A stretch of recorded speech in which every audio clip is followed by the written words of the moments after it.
On this episode of the show, I have with me Varun Puri. He is the CEO and co-founder at Yoodli, and we're going to be talking about, well, his product, some adoption components in there as well. And they have been transitioning towards an enterprise platform. They're now also an enterprise software platform. We're going to talk to them about that transition from being maybe consumer facing and finding a new opportunity, and maybe a couple of things in there as well. Varun, thanks for taking the time. Awesome. It is an honor to be here. I'm very excited. Absolutely. All right, before we start, why don't you tell everyone what you guys do over there at Yoodli? Yeah. Quick summary. Yoodli is an AI role-play simulator that you can use to simulate any conversation of substance. Speech, date, interview, sales pitch, crucial conversation, salary raise, it doesn't matter. At the enterprise, we work with companies like Google, Snowflake, Databricks, large enterprises who need to train their sales teams or their GTM teams at scale on new pricing, packaging, objection handling, etc. Absolutely. I mean, fantastic space for AI to make an impact. And I guess maybe let's talk about that.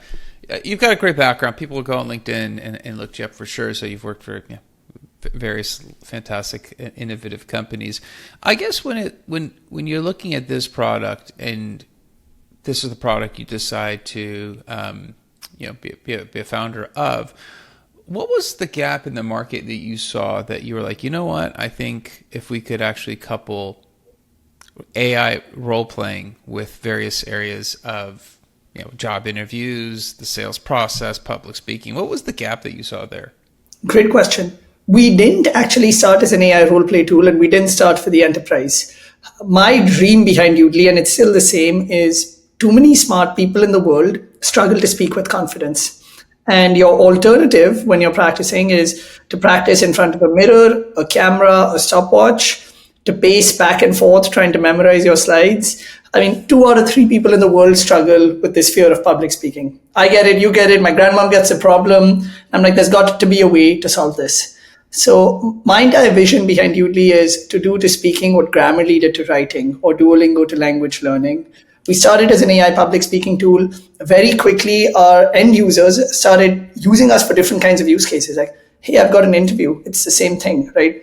Pre-Yoodli, you would practice maybe on Zoom or ask a friend to do questions back and forth with you, or someone who's on the spectrum with social anxiety, or someone who has a stutter would start using Yoodli, and sales teams would use us, and people would use us to prepare like for manager conversations. And that's when Isha's my co-founder. Isha and I had the insight of, oh my God, all of this is a role play.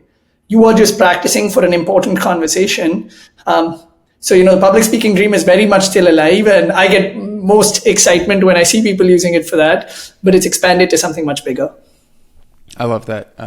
I've recorded 600 episodes, and sometimes people ask me if I want to do it live, and to this day, I'm like, I prefer to record them, so I completely understand that dynamic. I guess, you mentioned you're paying attention to the end users, how they are working. It'd be great to understand what that feedback loop looked like. Like, how were you guys getting that? Was it just user stories? Were you seeing some other signals of how people were, using the product that kind of gave you that idea that, hey, we might be able to look at other use cases? It's a great question. I mean, we are obsessed with the end user. To me, sometimes we might have a B2B admin ask us questions, and obviously we'll focus on them, but the end user is most important. They've got to come and love and use the product and find value. Things we do in this vein is, all the way from Isha and me, we are always talking to our end users as much as possible. We have this large B2B arm, but we still have the B2C part of the business. The reason is we can experiment and learn a lot more quickly on our B2C product. We have several direct channels through which we hear directly from our end users. This can be Slack, feedback forms, emails. Literally everyone who signs up gets an email from me. We've got communities, intercom, etc. So the moment we ship something, if our users don't like it, or they're like, hey, I wish latency was better, or could it give me feedback in this language, we'll improve it, and then we'll put it in the B2B product. Absolutely. I love it when I hear the founders are, obviously are hyper focused on getting that feedback, understanding. When you, as the founder, you and your co-founder, when you guys are getting this data back, I think it's one thing to get data points back, and it's great to get feedback. The other is to actually understand and really understand what the signal is that you're looking for, right? So I think obviously you guys have done that, and you've started to pivot to more enterprise use cases. When you guys were getting those data points back, what were you pretty confident? Like, what was the signal that was like, hey, you know what? Let's shift a little bit towards enterprise. It's not going to be a false positive. First off, I don't think it's a pivot. It's an and rather than an or, right? We were taken into the enterprise because, as an example, we had thousands of people at Google using us to practice for their own conversations, and we're like, why doesn't Google just get this instead? Because they're all trying to, solve the same problem. It's following what our users tell us. I think there's a B2C piece. Once we get feedback, we incorporate it into our product. Once there's this product-led growth element where a manager is like, hey, I want this for my sales team, or a CRO is like, I want this for my entire org, we make that happen. Okay. Yeah, obviously, yeah, I definitely could see that. And I think the reason I ask is sometimes I've had people and I've had founders on is like, well, you can't listen to every, and I guess the challenge is if you listen to every request that comes in from the sales side, you're going to be adding hundreds and one-off features, very specific features. And I think that's also the danger. And I think that's why I'm very always curious about feedback and how founders go, you know what, this is the right request of action on versus, hey, this other one kind of make X amount of people happy, but it might be too much of a one-off type request. I mean, it's a great question. Look, in the earliest days, it was any feedback from anyone, we would incorporate it and then ask them what they thought of it. Now, we obviously prioritize feedback based on ACVs, how strategic is a customer to us, who is the person giving us the feedback, is it a nice to have or is this what's going to seal the renewal? I think now we've got like stack ranked hierarchy, but my approach with product development is keep shipping wins. Like, don't wait for that big 3-month initiative and then you're going to wow everyone. Like, what's the little delighter you can ship next week? What's the typo you can fix? You get the gist of it. Mm-hmm. No, absolutely. I like that. That's fantastic. And when you're I guess making this pivot, it wasn't it's more of a decision to add a second arm into what the company can do. When you're going towards the enterprise, obviously having focused on the consumer side, what are some early changes you had to undertake to accommodate enterprise customers? Oh boy. I'll give you a laundry list. One, mindset. I had never done B2B sales before. I didn't know there was a role called customer engineering or solutions engineering, or we need to get a CSM. It's a different beast altogether. Having the mindset change, hiring for that, setting very clear expectations around things such as product launches and SLAs and how we deal with InfoSec and how we deal with bugs when they come up. It's now we've got that as part of our system. Again, we're an early stage company. Are we perfect? No. But we've got, for instance, Padma Shri, who is CPO at Tableau, has come to lead our product team. I mean, Padma Shri thinks from a B2B SaaS standpoint. Josh ran a lot of sales and CS at Tableau and a massive team at Salesforce. He has done this before. So Isha and I are bringing on leaders who we admire and have seen this rodeo to help us solve the enterprise challenge.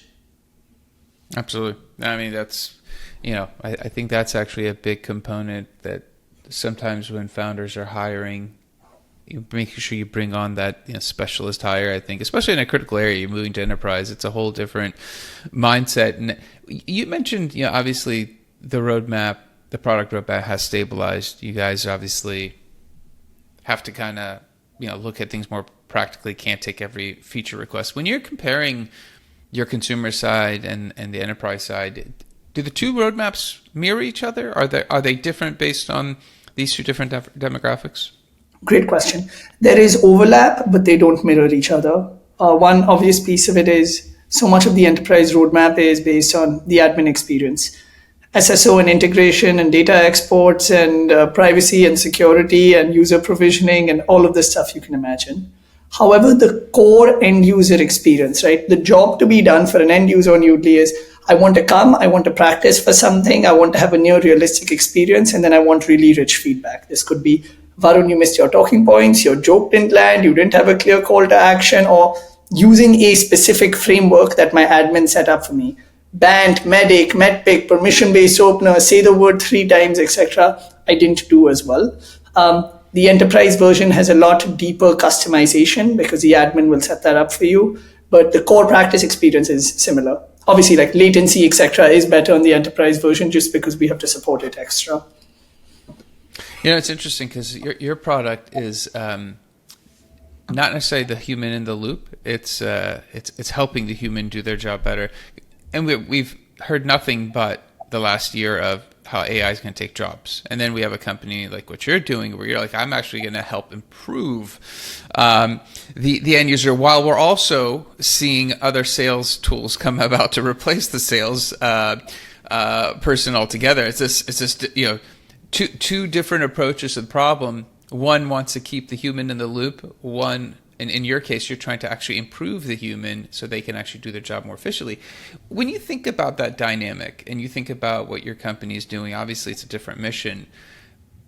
Do you ever worry about that? Do you ever think about, hey, there's competitors that are trying to replace the same people that are using your product to just do their job better?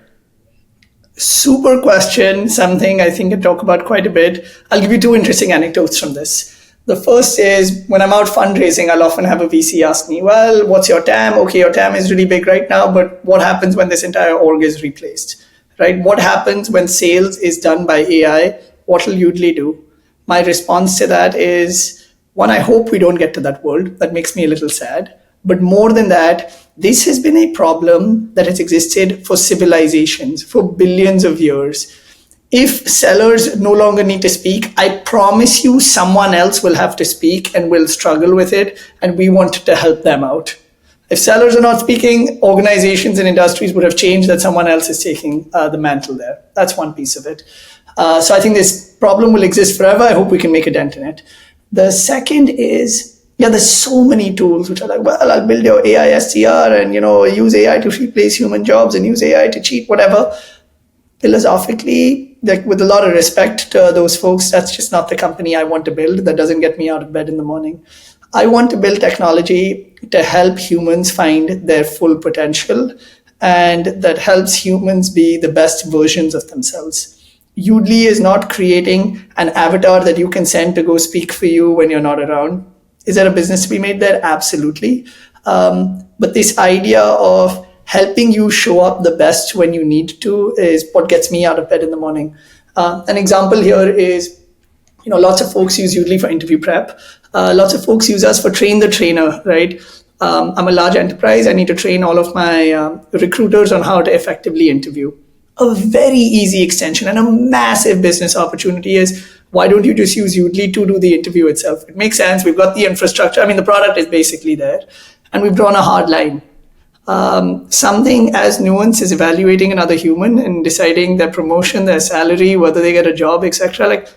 I don't think technology should do that. And I certainly don't think Yoodli is a technology that should. It comes, with any kind of bias and mistakes and whatnot. So we've had hard lines where we're like, look, give Yoodli to your candidates to help them improve.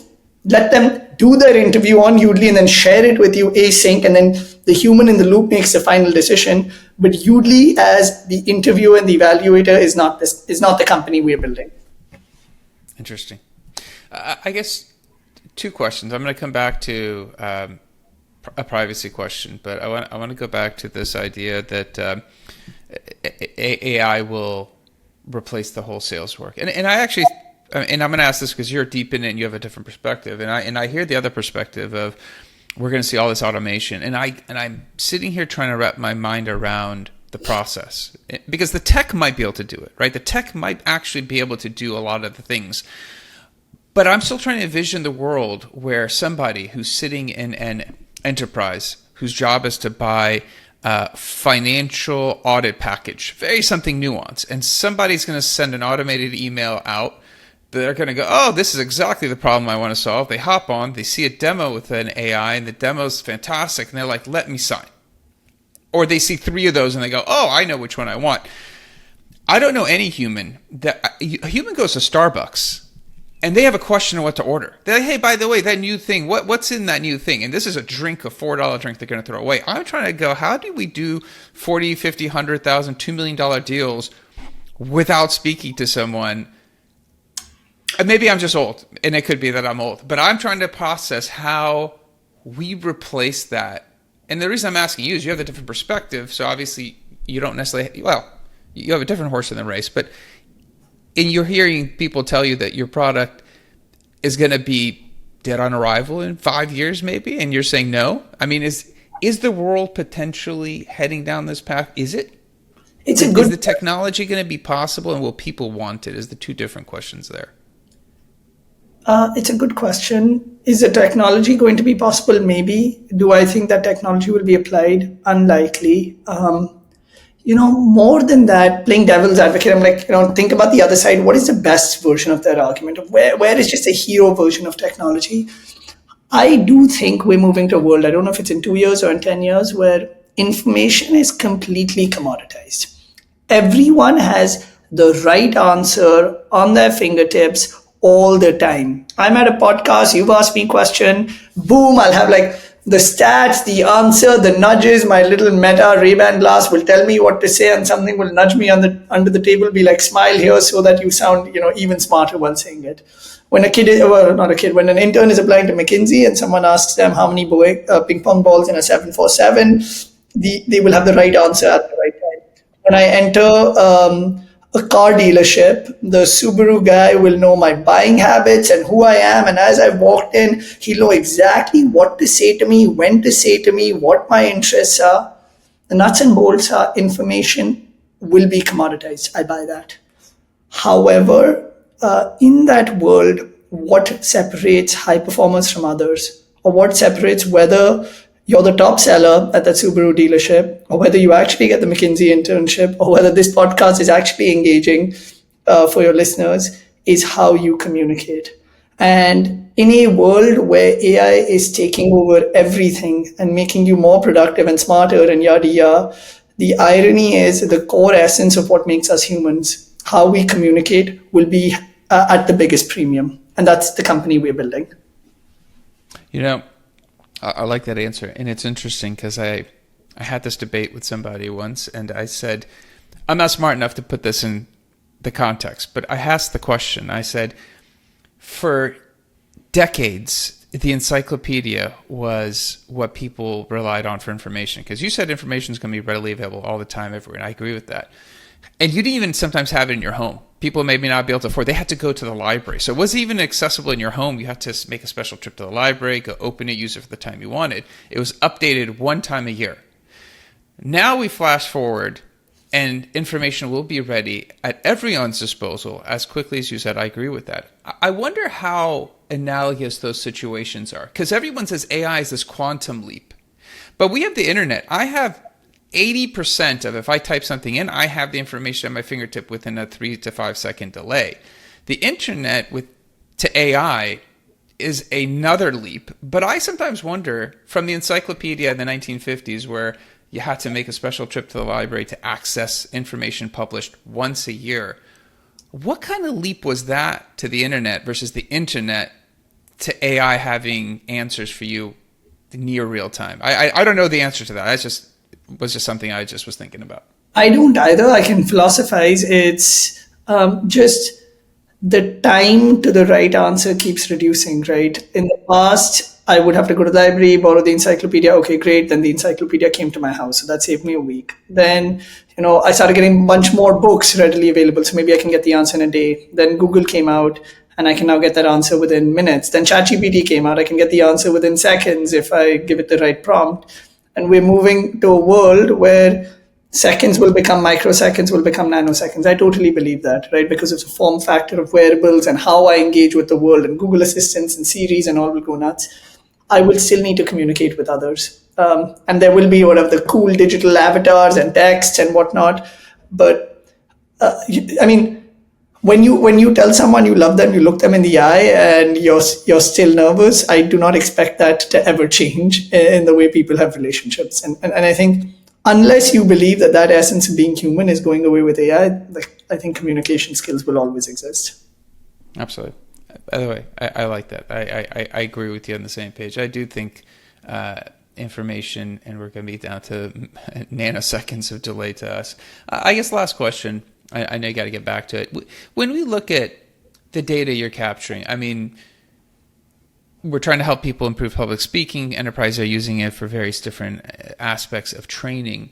When you look at that data and you're getting access to data that inherently is going to have flaws, because I'm not going to be good at something and I'm going to improve. I mean, much like Duolingo and some of the other products you mentioned. In this case, it is in the enterprise setting, other people might have access to this data, right? There might be metrics on this data. And obviously, I'm not sure if people are using it in progression of understanding if new hires are learning and ramping up quickly enough. That data component, I guess, and the learning component, how does that and the enterprise kind of work together?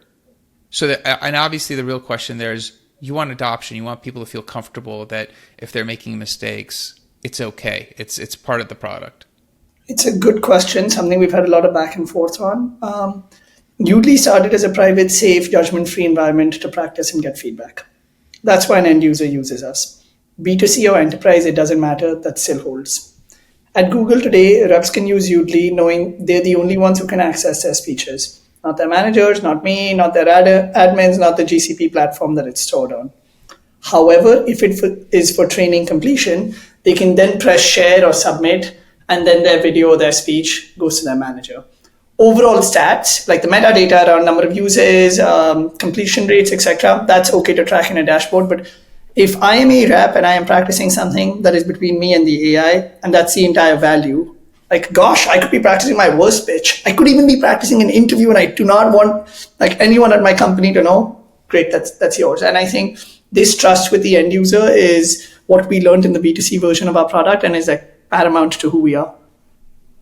I like that. That's awesome. That was actually a question I popped in my head early on, and I was wanting to definitely ask. And that's great to know that you are fully enabling people to let loose and improve and try without having to worry about it and share on their own terms.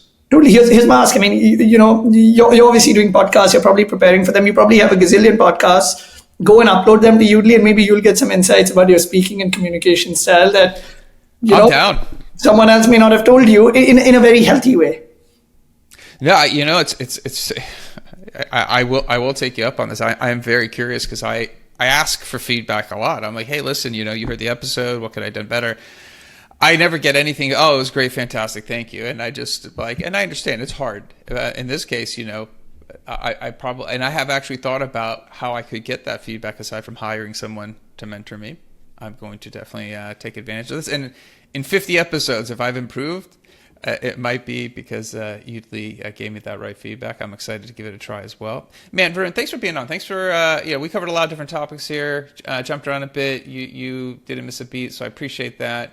If somebody wants to learn more, if somebody has a follow-up question for you, what are some ways of getting in touch? Yep, you can add me on LinkedIn. My name is Varun Puri, VarunPuri.